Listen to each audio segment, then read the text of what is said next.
क्या करें? देखो, जो दिनचर्या बताई गई है वही तुम्हारी सिद्धि का हेतु है। अपनी कोई भी दुराग्रह वृत्ति रख के, आग्रह वृत्ति रख करके शरणागत ना हो, खाली हो जाओ। जो भी तुम्हारे अंदर है वो समर्पण के भाव में, अब जोई कहें करें हम सोई, आयस लिए चले निज दासी, मन क्रम वचन त्रिशुद्ध सकल मत, हम श्री हित हरिवंश उपासी। मन से, वचन से, कर्म से, शरीर की चेष्टाओं से शुद्ध, अर्थात जो उपदेश मिला है उसके अनुसार चलना, उसके विपरीत चलना अशुद्ध है, उनके अनुकूल चलना शुद्ध है, आदेश है।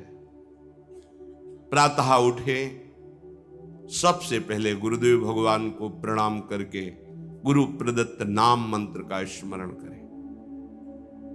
फिर वृंदावन भूमि को प्रणाम करें, चाहे जहां हो, क्योंकि हमारा प्रेम धर्म धाम में विराजमान प्रिया प्रीतम के चरणार विंद का सेवा सुख है। सबसे पहले हम धाम को प्रणाम करते हैं, गुरुदेव के बाद धाम को प्रणाम किया, फिर अपनी दिनचर्या में नाम स्मरण करते हुए लगते हैं। जब स्नान कर ले रज लगाते हैं, चरणामृत लेते हैं, तिलक रचना करते हैं, फिर दिनचर्या आगे की बढ़ती है। इतना शरीर सेवी मत बन जाओ कि हर समय खान पान का ही चिंतन केवल बना रहे, जिससे प्राणों का पोषण हो, शरीर स्वस्थ रहे। ऐसी दिनचर्या बनाओ। 2 बार, 1 बार, 3 बार, जितने में तुम्हारा प्राण पोषण होता है थोड़ा थोड़ा ले, पर वो भगवद अर्पित करके। सेवक जी महाराज कह रहे, इसीलिए उनकी बुद्धि कच्ची रहती है।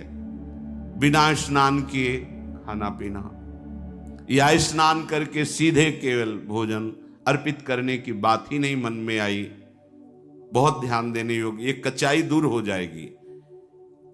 अनहाई अनर्पित जाए गटकत, अगर बिना प्रभु को अर्पित किए हुए पा रहे हो तो तुम कैसे वैष्णव हो, कैसे शरणागत हो? वही तुम्हारे को बंधन में बांध देगा, अर्थात तुम्हारी बुद्धि में वही स्फुरणा होगी जो मायाकृत भोगों में आकर्षण पैदा करके तुम्हारे हृदय में तृष्णा कामना की आग लगा देगी। अगर भगवद अर्पित प्रसाद है तो इन वासनाओं को नष्ट करता है। काहे को अपनी बुद्धि को भ्रष्ट करोगे?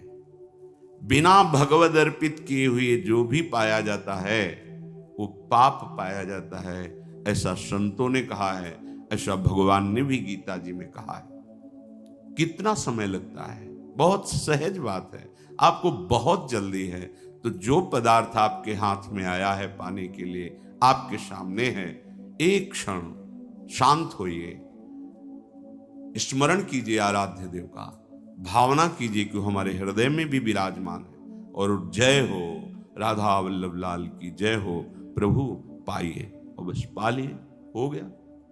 बहुत जल्दी है तो आप कहीं ऐसी जगह जहां छवि नहीं विराजमान, ठाकुर पास नहीं, ये उपाय कीजिए। अगर घर में है, बहुत जल्दी है, तो आप दृष्टि भोग लगा दीजिए। सामने गए, थाल दिखाई, 2-4 नाम लिए, प्रणाम किया, आ गए। समय है विराजमान करके एक पद गाया, भावना कर रहे प्रभु पा रहे, फिर आचमन कराया, फिर आपका जीवन भगवत समर्पित जीवन, शरणागत जीवन। फिर आप मनमानी आचरण कैसे? एक बूंद पानी भी अमनिया नहीं होना चाहिए अपनी जिह्वा में, प्रसादी ही पाना चाहिए। जल भी पाना है तो पहले लिया, राधा वल्लभ लाल की जय, अर्पित किया, फिर पिया। आस करें विषयीन के आगे, जो देखे में जोरत हाथ लटक कर। विषयी पुरुषों के आगे हाथ जोड़ते हुए, हाथ लटकाते हुए देखने को मिला। सेवक जी महाराज कह रहे, महालक्ष्मी जिनके चरणों को निरंतर सहलाती रहती हैं, चरण चापती रहती हैं, और भगवान अपने चिंतन में निमग्न रहते हैं, उधर दृष्टिपात भी नहीं करते, ऐसे प्रभु के दास कहलाकर आप अन्य विषयी पुरुषों के आगे हाथ फैलाएं? भक्त कभी ऐसा नहीं कर सकता। चाहे वो गृहस्थ हो चाहे विरक्त हो, वो भगवद आश्रित है। अगर ऐसा है तो भगवद आश्रय नहीं है, ऐसा नहीं है। जिसके हृदय में नाम चल रहा होता है वो परम धनी है। भुगतें देहि न जाचहि, पोषण भरन न चिंत कराएं। जो शरणागत जन है, जो भगवत प्रसाद से मिला, यथा लाभ संतोष सदा, काहू सो कछु न चाहोगो, आनंद लेते हैं, उसी में संतोष करते हैं। अगर जरूरत पड़ी तो उसमें से भी दूसरे को दे देते हैं, पर न जाचहि। ऐसे करना भक्तों का स्वभाव नहीं होता। ऐसे करने का मतलब है स्वामी को पहचाना नहीं। जिनकी तुम शरण में हुए उनको तुमने माना नहीं, ऐसी जरूरत ही नहीं पड़ती। भक्तन पाछे यूं फिरे ज्यो बछड़ा संगाए, चाहे वो गृहस्थ भक्त हो चाहे विरक्त भक्त हो। आस करें विषयीन के आगे, ऐसे करके मांगना, ये ना शरणागति का लक्षण है, ना ये किसी उपासना का भाव, ये केवल वासना है, वासना। ऐसे जिस स्वामी ने पलक झपकते अनंत ब्रह्मांडों की रचना कर दी, किसी के सहयोग की जरूरत नहीं पड़ी, उन स्वामी का सेवक हो। अगर वो आज हमें भूखा रखना चाहते हैं तो हम विविध प्रकार के पदार्थों के पाने से जो सुख होता है उससे भी अधिक सुखी रहेंगे। आज हमारे स्वामी की इच्छा है, आज हम भूखे रहें, हमें नहीं चाहिए 56 भोग। अगर हमारे स्वामी की इच्छा है नमक रोटी, वो हमारे लिए अमृत है। विश्वास करो, राजी होना सीखो अपने प्रभु के विधान में, जीवन मंगलमय हो जाएगा।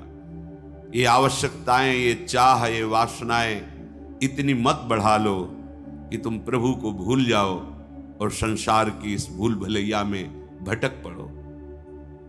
ये भटकन मिटाने के लिए मनुष्य जीवन मिला है। केतिक आयु केतिक सो जीवन, काहे विनाशत काज हटकत। अरे भाई, कितनी आयु है तुम्हारी? शरीर तो छूटेगा ना। कितना जीवन है तुम्हारा? इसे तुम कलंक लगा रहे हो शरणागति में, दूसरे के आगे हाथ जोड़कर मांग करके, अन्य भरोसा करके, अन्य आश्रय रख करके। कितना जीवन है तुम्हारा? और एक सिद्धांत बता दे, यदि आपने चालबाजी से, कपट से जीना सीखा है तो पूरे जीवन इसी से जी पाओगे, दूसरा रास्ता नहीं रहेगा। आपने मांग करके इधर उधर तो ऐसे ही जीवन व्यतीत होगा, वो आप निष्ठा तो वैसे जीवन व्यतीत होगा। तुम जैसे चाहोगे वैसे हरि तुम्हारी व्यवस्था करेगा। तुम्हारे मन में आया है कि बिना छल कपट झूठ चोरी के धन आदि नहीं आता, सुख सुविधाएं नहीं आती, तो नहीं आएंगी, तुम्हें वही करना पड़ेगा। तुम्हारी सोच है। अगर भरोसे पे हो गए जैसे हरि, तो आप दुख सुख के प्रभाव से रहित होकर आएंगे, दुख सुख उसके प्रभाव से रहित होकर परमानंद में निमग्न हो जाएंगे। इसलिए विचार करो, केतिक आयु केतिक जीवन, और ये जीवन मिला है भगवत प्राप्ति के लिए, तो काहे विनाशत काज हटकत। जो आपका प्रधान कार्य है भगवत आश्रय, भगवत प्रेम, क्यों उसका विनाश कर रहे हो? उस आश्रय का नाश क्यों कर रहे हो? किसी व्यक्ति के आगे हाथ जोड़कर वासनाओं की पूर्ति के लिए नहीं। भगवत भाव से तो सबको प्रणाम है, लेकिन आस रखकर, आस करें विषयीन के आगे। अगर आस है, ये नहीं, ये जीवन में कभी नहीं होना चाहिए, चाहे गृहस्थ हो चाहे विरक्त हो। भगवत आश्रय बिल्कुल। ये कच्चाई अगर नहीं छोड़ोगे तो आपको भगवदानंद का अनुभव नहीं होगा, और लगेगा कि कहते भी कि हम 20 साल से मंत्र जप रहे, 20 साल से शरणागत है, चलनी में गैया दुहे और दोष दैव को दे। बोले बहुत चारा लगाते हैं, बड़े बड़े थन भी हैं, खूब दूध है उसमें, पर पीने को एक बूंद नहीं मिलता, और हम दूहते भी हैं। तो किसमें दूह रहे हो? बोले चलनी में गैया दुहे, दैव दो। मेरे भाग्य में दूध नहीं बदा है, क्योंकि चलनी में गैया दुहे, दोष दैव को दे, हरिगुरु कहो न मानई। ये तुम्हारी कच्चाई तुम्हें परमानंद से विमुख कर देगी। साधन करते हुए भी ये असाधन वृत्तियां भगवदानंद का अनुभव नहीं होने देती। हां, यदि हमें कोई भी शरीर निर्वाह की आवश्यकता है, कोई भी हमारी कर्तव्य पूर्णता की आवश्यकता है, तो हम अपने प्रभु से प्रार्थना करते हैं कि आप देख लेना, आपको जैसा लगे आप संभाल लेना। इस कर्तव्य कार्य के लिए ऐसी व्यवस्था चाहिए, नहीं है आप देख लो। हमारे जो भी हैं, हमारे आराध्य देव हैं, जैसे गोस्वामी जी कह रहे, बने तो रघुबर ते बने, बिगड़े तो भरपूर, तुलसी औरन ते बने, ताबन वे पे दूर। हमें लगता है सबको याद होगा ये बात, सैकड़ों बार सुना तो याद होगा। तो याद होने से क्या है, जीवन में उतारिए इसको अपने आराध्य देव से, बस।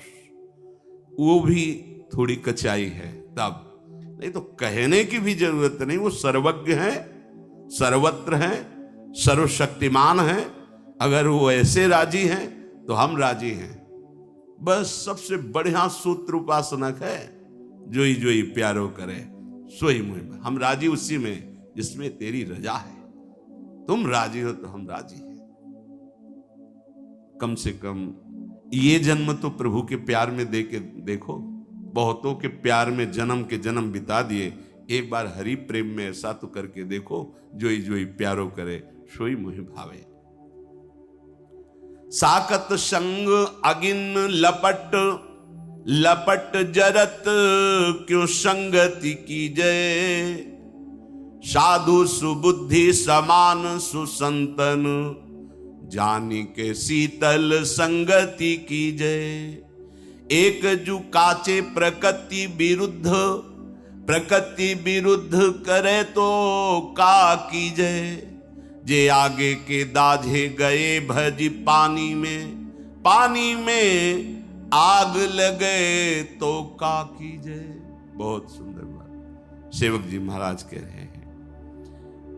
पहले किसी भी व्यक्ति से जिससे मिलना है, हमें बहुत सावधान। संग का रंग बहुत जल्दी चढ़ता है, उतरता बहुत मुश्किल से है।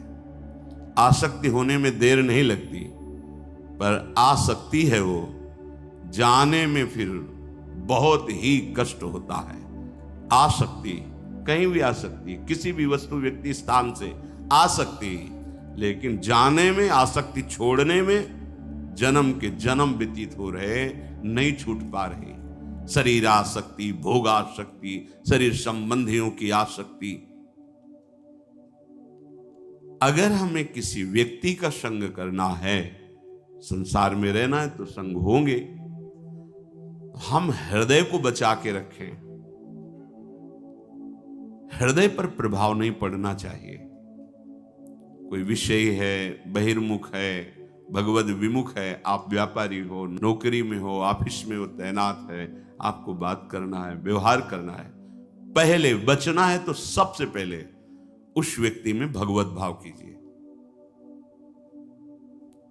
व्यवहारिक जिस कर्तव्य में लगे हो ठीक उतना उत्तर दीजिए, उसको बोलने दीजिए, अंदर से नाम जपिए। आपका कोई नहीं बिगाड़ सकता। अगर आप भगवत विमुख को भगवत भाव रहित तो हो करके संग करोगे, तो कह रहे हैं आग की लपट है, तुम्हारे सारे सद्गुणों को जला देगी। एक दुर्गुण आया कि उसके भाई, काका, चाचा सब आ जाते हैं। एक दोष प्रकट हो जाए, ये मानस रोगों में है, एक रोग आ जाए तो सब आ जाएंगे।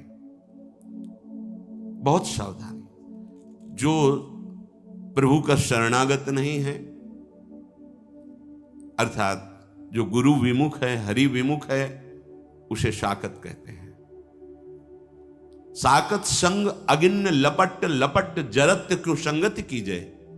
ये जलती हुई आग है, अगर उसको आपने अपना मित्र बना लिया, स्वीकृति कर ली कि ये हमारा प्यारा मित्र है, और वो भगवत विमुख है, नहीं जानता शास्त्र सिद्धांत, नहीं मानता भगवान को, जो नास्तिक प्रवृत्ति का है, भगवत विमुख है, ठीक है आप व्यवहार कार्य में हैं, सूत्र समझ लो, पहले भगवत भाव करो, उसमें जितना कर्तव्य में आवश्यक है उतनी वार्ता करो, शेष उसको बोलने दो, आप नाम जप करो, बस अलग हो जाओ।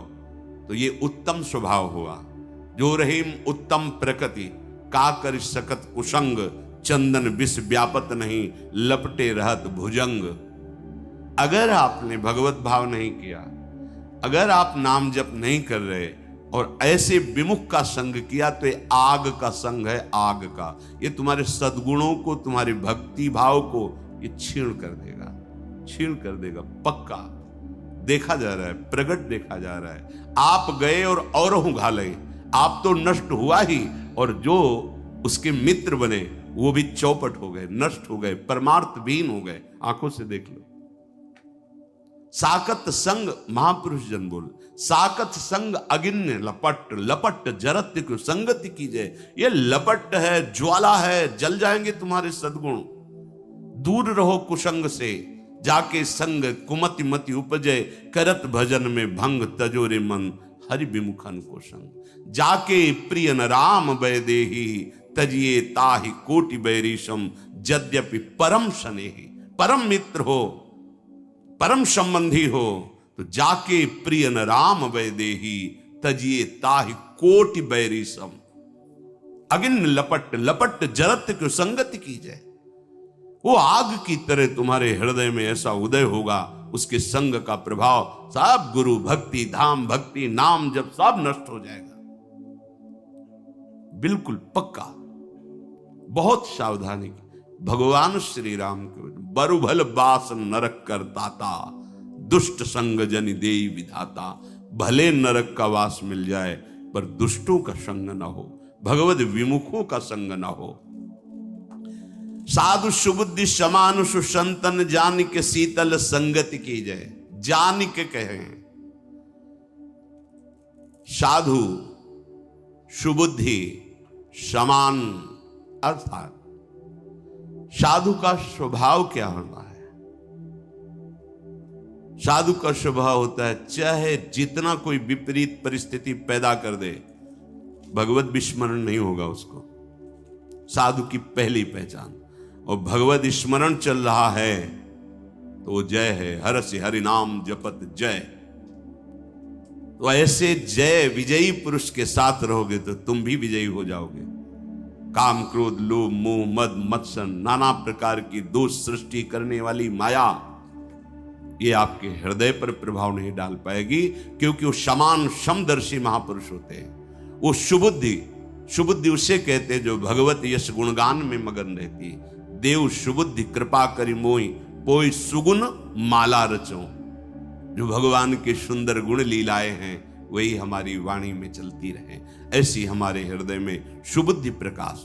देव कृपा करी बुद्धि प्रकाश, जस बरनो हरिवंश विलास। तो जो भगवत गुणगान, भगवत सिद्धांत, भगवत नाम, इसी में रमण करते वो साधु हैं। जो समान चित्त है वो साधु हैं। इनकी संगति शीतल है, परम शीतल। और विमुख की जो संगति है वो अग्नि जरत लपट, मानो ज्वालामयी अग्नि भस्म कर देगी तुम्हारे सद्गुणों को, सद्भाव को। साधु सुबुद्धि समान सुसंतन, जान के शीतल संगति कीजिए। किसी की संगति करने के पहले जानकारी करो, ये भगवत शरणागत है, इसकी वाणी शास्त्र सम्मत है, इसके आचरण जो आचार्य परंपरा गुरु परंपरा से है वो सेवित है, फिर संगति करो। पर यहां तो बस हम ऐसी जगह पहुंच जाए जहां हमें कोई ऐसा कुछ कर दे कि हम सुखी हो जाए, ऐसा वो हो जाओगे, वो साधु संगत से हो जाओगे। जब नाम जप करोगे, अंतःकरण पवित्र होगा, तो अपने अविनाशी स्वरूप को आप जान जाओगे, अजर अमर हो जाओगे, आप परम सुखी हो जाओगे, क्योंकि परम सुख सिंधु भगवान हृदय में ही बैठे हैं। ये जो कच्ची प्रकृति वाले जन होते हैं, ये साधु समागम स्वीकार नहीं करते, शरणागत होकर के भी ऐसे लोगों के पास बैठते हैं जिससे गुरु भक्ति नष्ट हो, धाम भक्ति नष्ट हो, भजन भाव नष्ट हो। ऐसे लोगों के पास उनको रुचि होती है ऐसी, देखा गया है। परम कृपालु गुरुदेव आचार्य देव मंत्र उपदेश करके तुम्हें माया मुक्त करने, तुमने क्या दे दिया उनको? पर एक कच्ची बुद्धि वाले, दुष्ट प्रवृत्ति वाले जन कृपा से हो तो गए शरणागत। खलौ करें भली पाई सुसंगु, मिटे न मलिन स्वभाव अभंगु। उनको अच्छे जन वही लगते हैं जो इष्ट निंदा करें, गुरु निंदा करें, दोष दर्शन बताकर भजन प्रवृत्ति से हटा दें, वही उनके मित्र होते हैं। एक जो काचे प्रकृति विरुद्ध करे तो क्या कीजिए। एक तो स्वभाव में ही कच्चाई थी, जो भागवतिक मार्ग का स्वभाव चाहिए उसके विरुद्ध उनकी आदतें हैं, विरुद्ध आचरण है। बड़ी कृपा हुई हरिजू की कि उनको शरणागति मिली, भगवत मार्ग मिला। पर वो जैसे एक आदमी आग से बचने के लिए पानी में जाए और पानी में आग लग जाए तो फिर कहां जाए। एक जो काचे प्रकृति विरुद्ध करे तो का कीजिए, जे आगे के दाझे गए भज पानी में आग लगे तो का कीजिए। वैसे ही त्रिगुणात्मिका माया का रचा हुआ स्वभाव ऐसा है जो भगवत विमुख कर रहा है। भगवान की कृपा हुई, हरिजू की कृपा हुई, सत्संग मिला, सदगुरु की प्राप्ति हुई, पर यह विपरीत स्वभाव वहां भी उनकी बात न मानना, उनके विरुद्ध आचरण करना, उनको नीचा दिखाने की चेष्टा करना, जो तुम्हें ऊंचा उठाकर परम पद प्रदान करने के लिए उनकी अवहेलना करना। नहीं, अभय होए जो तुम्हें डराई। जो गुरुजनों से डरते हैं तो काल भी उनको डरा नहीं सकता, और जो गुरुजनों को आंख दिखाते हैं तो भगवान जाने उनकी क्या दुर्दशा होगी।